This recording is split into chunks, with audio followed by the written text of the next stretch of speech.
there's a very specific version of Louis Theroux that lives in all of our collective minds. He's the guy in the beige jacket looking slightly confused and letting his silence hang in the air until a cult leader or a neo-Nazi says something so unhinged that we don't need him to prompt us to tell it that it's wrong. And for 25 years, that routine was one of the most effective weapons in the documentary filmmaking scene. But then Louis Theroux went into the Manosphere. Honestly, watching Louis Theroux's new Netflix documentary Inside the Manosphere felt a little bit like watching a world chess player try to play a game against someone who just keeps eating the chess pieces. Now, Louis is a legend for a reason. His polite, bumbling observer routine has dismantled some of the most dangerous people on the planet. But this time it felt like his old tools just stopped working. I think that the Manosphere is very different because it's not this beast that's like trying to hide. It's a hyper-visible, multi-million-dollar business built on being as loud and as wrong as possible. And so I want to dive into why this documentary, while maybe entertaining, felt like a series of missed opportunities. I honestly felt disappointed watching it, and I left feeling wanting more, and I couldn't quite pinpoint what it was, but I wanted more. And so we're going to talk about the blatant hypocrisy of these traditional men, the moment Harry Sullivan, HS, accidentally admits to playing a character, and why Louis being polite about the fake science, in my opinion, did more harm than good. The first thing you'll notice in the documentary is that Louis doesn't seem to have the upper hand throughout. In his older work, like The Most Hated Family in America, Louis was the only one with the camera, and so he kind of controlled the storyline in a way while making us feel like he was letting them speak for themselves and he wasn't pushing them in a certain direction. But the second he walks into the Fresh and Fit studio or HS's villa in Marbella, he's surrounded. Myron Gaines and Sneeko aren't just being interviewed, they're actively interviewing him back at the same time. And they're basically live streaming the making of the documentary in real time. It's what I want to coin the meta trap. Louis is trying to make maybe a prestigious Netflix documentary, but the subjects are in a way just making content. Now they do mock themselves at this and say, oh, it's just content, right? We're just influencers, but it's still the reality. You've got two opposing content creators. I mean, at one point, HS is literally vlogging to the Netflix camera, and Louis kind of has to stop him and say, this is a documentary, like, who are you talking to? I'd start my day off working out, doing hard things. Who are you talking to? What, do I not talk to them? Don't talk to him. Talk to you. We're not on social media now. But it's quite a telling moment to me. To these guys, there's no truth to be found. There's just more clout. Louis' classic silences don't really lead to any revelations. And if anything, I felt like they gave the streamers just more opportunities to pull out their iPhones and mock the legacy media for their own followers. Louis didn't really feel like an investigator here. If anything, he felt more like a prop to their content farming. And so let's talk about a few specific moments and scenes that maybe didn't land as well as we'd hoped. There's a scene in the gym with HS where Louis tries to use his old kind of polite observation trick. You know, the one where he seems fully harmless, but we as the viewer can tell that he's kind of prodding and poking to get to a very serious topic. He notices HS's physique, and so he asks him, like, did you just look at my arms? Did you look at my arms?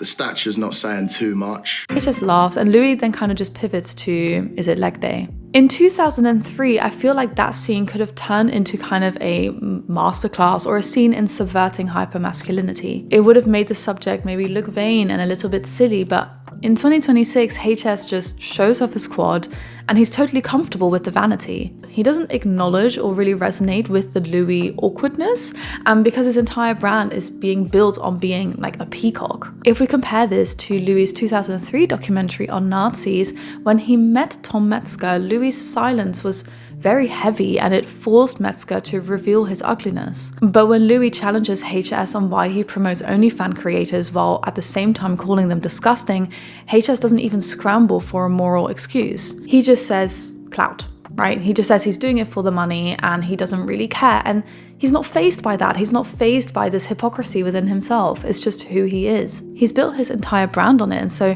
Theroux almost can't really deep dive it anymore, but I feel like he could have tried. And so when a subject is so honest about their own hypocrisy, Louis's curious investigator role starts to become a bit redundant. There's not really a mask that he can slowly let slip because the mask is the product, so they're not going to. Then there were moments that also just felt quite uncomfortable for all the wrong reasons. The scene where HS introduces his friend Casey May as his dishwasher and cleaner while she stands there looking visibly diminished was not really nice to watch, but not because it showed me some ugly truth and I, towards the end of the documentary, saw that HS was feeling some sort of accountability or anything for it. No, not at all. Louis asks, is that really how you see her? And she tries to say, I'm not actually, before trailing off. And it feels like Louis is actually witnessing a dynamic and he doesn't quite know how to intervene without breaking his objective stance, right? The whole point of Louis is that he doesn't really judge people. He doesn't make them feel like he's judging them. And through becoming almost like a pal, he gets them to open up about who they really are. But in this situation, it doesn't really work. I felt almost like in this situation, Louis was confronted with having to make a choice of being heard and being vocally upset or frustrated or disagreeing with what he's seeing to get the conversation started. But that's just not how Louis makes his documentaries. Even when HS shows him a video of getting a BJ in the bathroom somewhere last night, which I just found so hypocritical, by the way, because I'm like, you say that women who are OnlyFans models are disgusting, but you're selling this type of work of yourself as well. Doesn't that make you a porn star? I'm very confused.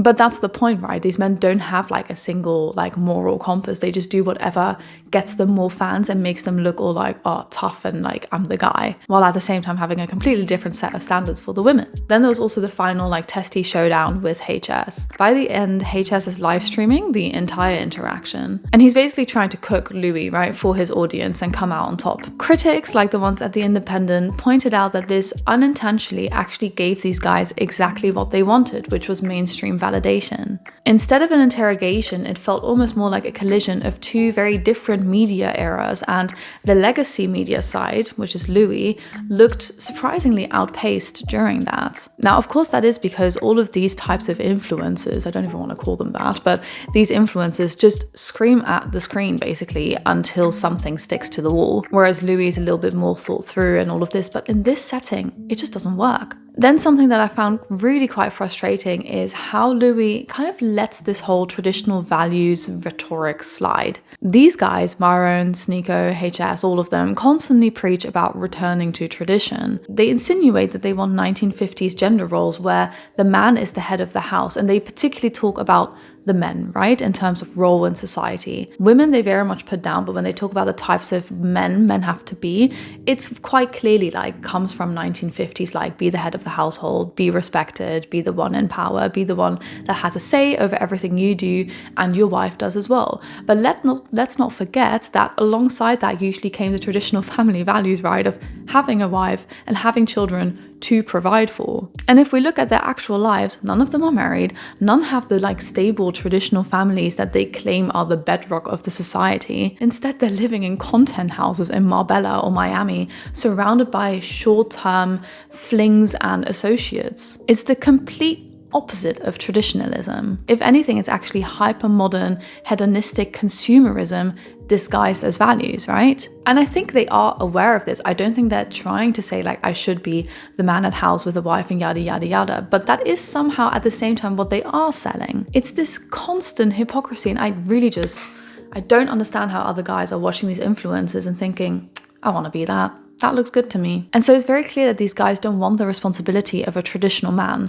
They just want the power aspect. I don't even want to call them men. They want to be the guy who can go to his wife and say, no, you can't buy a house without my signature. No, you can't get a job without my permission. No, you can't do this. Pisses me off. I literally just read about so much of this during International Women's Day and the whole week leading up to it that this whole documentary has boiled my blood. They want the submissive woman, but without having to be the reliable, selfless provider that traditionalism actually demands. And Louis touches on it, but I really wish he'd pushed back a lot harder. He should have pointed out that all of their talk about leading, they're essentially just teenagers with Lamborghinis who are terrified, seemingly, of a real equal relationship. It's not a philosophy, it's a coping mechanism for not being able to maintain a single meaningful connection in their life, even to their own parents, right? Look at HS, who clearly does not have a strong relationship with his mother. And so let's talk about that moment where he brings up his mum, because it was very telling to me, both about him, but also about where I felt Louis was lacking in this documentary. During the interview, HS is being his usual like alpha manly self,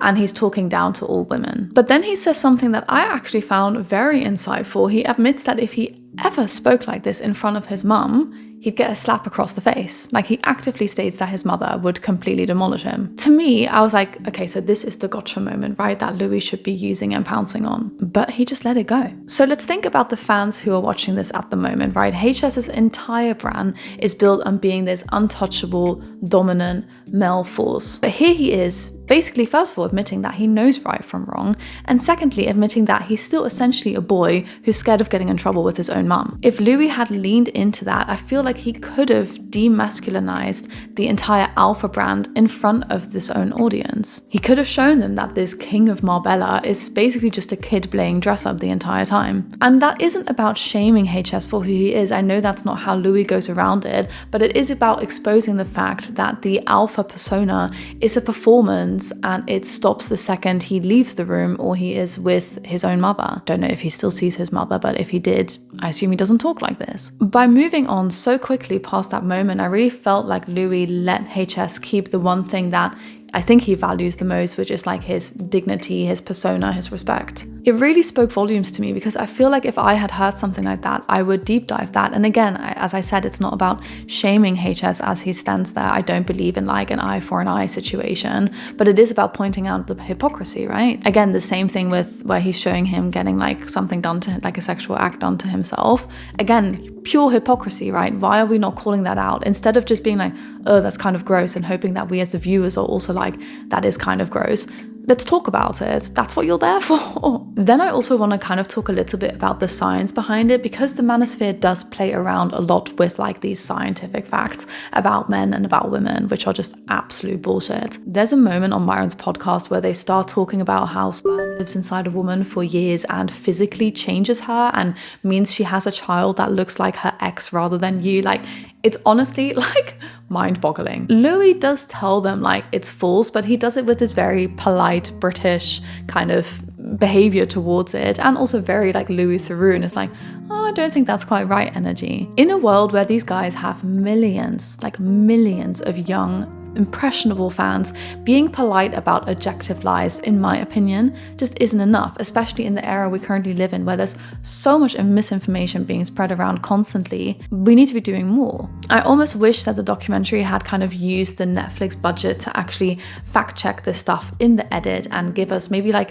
not maybe like a hard cut to a biologist, but show a graphic behind this like bro science, and just to show that it's completely false, because they're assuming that the person who's watching this is just going to believe Louis, but that's obviously not the case. We're definitely going to have people who are fans of these influencers potentially watching the documentary as well. By keeping it almost as a debate between Louis and the streamer, it gives the lie another platform. It makes it seem like it's his truth versus Louis' truth, when in reality, it really is just a dumb guy saying something incredibly factually incorrect. But Louis was, I think, too focused on being that curious bystander and not focused enough on also at the same time being a journalist and being aware of the people who are watching this documentary and how they're going to feel. So, since they wouldn't do it, here are a few quick facts that I quickly wanted to just throw at you. First of all, obviously the sperm is forever claim. Basically what they're saying is like, there's the idea that a woman stores DNA inside of her of every man that she slept with, and that it lives inside of her and it physically changes her, which is absolute bullshit, right? This is just flat out wrong. Sperm cells can survive in the female reproductive tract for about 5 days maximum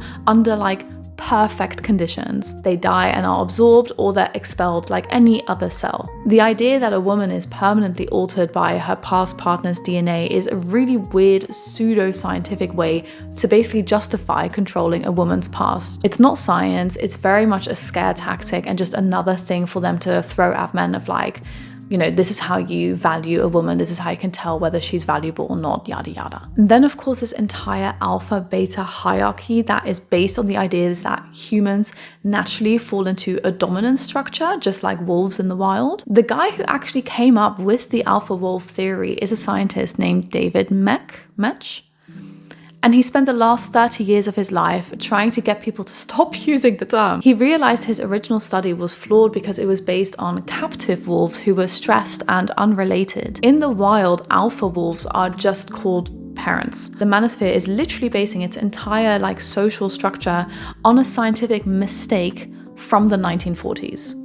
Need I tell you more? Then you'll also hear them talk about this pair bonding pseudo-psychology, and that a woman's ability to pair bond is like a piece of tape. The more people she sleeps with, the less sticky she gets. The reality is that there's zero, and I truly mean zero, neurological evidence for this. Human bonding is incredibly complex and involves oxytocin, shared history, and emotional safety. It's not like a physical resource that gets used up the longer you go on. Interestingly, these men also actually never apply the tape logic to themselves, right? They sleep around with women constantly and flaunt it, but apparently for them this is not a thing. This is just a women neurological thing. Apparently alpha tape is infinitely sticky, and it's just clearly another hypocrisy that we see throughout the documentary. Something again I wish Louis had just called out more. And so the media response has been a mix of too little too late, is Louis out of touch, a little bit here and there. Lucy Mangan in The Guardian argued that the ignorant ingenue act is maybe getting a little bit old at this point, especially when you're faced with such hyper-confident, eccentric people. She noted that we all know Louis is not a stupid guy, we know he's intelligent, and so this silent bafflement he uses feels more like an effortful pose. Interestingly, also some other critics Esquire noted that Louis is using a new tactic, pity. And towards the end, Louis shows this childhood footage of Sneeko and Ed Matthews. We see them as little kids making these innocent vlogs or playing the Chubby Bunny Challenge, which I also partook in and somehow didn't die. I almost died, but I did not. It's the only moment in the documentary where Louis, in a way, actually wins because he frames these alpha males as vulnerable, lost boys who just don't know what they're doing with their lives. He's not calling them evil, he's kind of calling them pathetic, and it's something that Louis has been very vocal about, that he doesn't call these people or see them as monsters at all, and that's part of the trick, right? He sees them as humans who are different from him, and he's curious and wants to learn more, and he lets everyone's true colors shine for themselves. But somehow here, as we've said, it just doesn't really work as well. That being said, I do think that in the Manosphere, being pitied is probably way worse than being hated, so it's some sort of a win, I guess, in a way. And then for my final point, I think the reason this documentary might feel a bit meh to anyone who spends time online is that I think it was made for tourists. I was talking to my sister yesterday and I said the main thing that frustrated me here is that I felt there was a lack of purpose to the documentary. When you set out a project, right, you want to think, okay, what's the point of this project? What are we trying to achieve? Who are we trying to address? Literally, I can put it in cybersecurity terms, right? If you've got a deck that you're preparing for a meeting, it's who's attending the meeting? What's the level of seniority in the meeting? And what's the main purpose for the meeting? What's the main question we're trying to answer here? And I feel that was lost in this documentary. Who was it for? What are you trying to showcase? Because for me, I've seen all of this shit already online constantly. If you're a 50-year-old Netflix subscriber who's never heard of kick or red pill culture, then this documentary probably is shocking and kind of like a horror movie to you. But for the rest of us, it's stuff that we've seen on Twitter and now TikTok for years. I'm not surprised by this at all. I think Louis' mistake was maybe assuming that these guys are actually deep and mysterious, and they really aren't. They're actually remarkably simple. They're hypocrites who found a way to turn insecurity into a business model. And I think the doc falls short because Louis tries to treat them with his signature empathy and curiosity, but you can't empathize with a business model. You really have to dismantle it, right? Piece by piece to get to the bottom of it. And by the end, the Manosphere didn't really look exposed to me at all. It just looked louder. It worried me seeing so many young fans come up to these guys in the streets. It was scary to see, it was uncomfortable to see, but it wasn't anything new for me. I didn't learn anything new, and I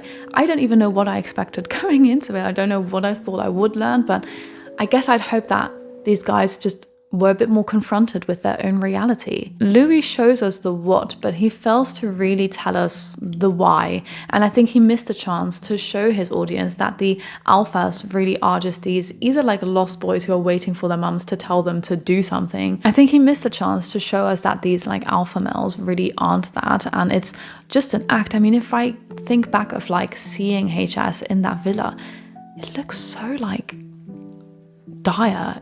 It's like this quiet, like you quickly pull out your phone for a 3-minute TikTok or whatever, and then it's this quiet villa. You're surrounded by people who don't actually care about you as a person, and I personally can't see how someone can find happiness in that, but you know, whatever, I guess. But I wish we touched on that a little bit more. I wish we'd looked at like the reality, even like the behind the lens of these types of influencers. My sister made a great point yesterday where she was like, why didn't he just focus on the reality of these people's lives compared to the like glamorized version that they put out on the internet? Show them that this like hyper masculine life like isn't something that is actually a life. It's not something that actually brings happiness. I mean, this guy is like hiding out in Marbella. Like, let's be serious about it for a minute. Anyway, I could talk about it for ages and ages because the documentary just didn't do what I wanted it to do. I've seen some people say they kind of hope it was a part 1 and they do a part 2, but I do kind of feel like Louis was kind of outplayed like in this. And I'm in no way saying that that is because these like Manosphere influencers like are better than Louis or anything like that, right? No, they are just,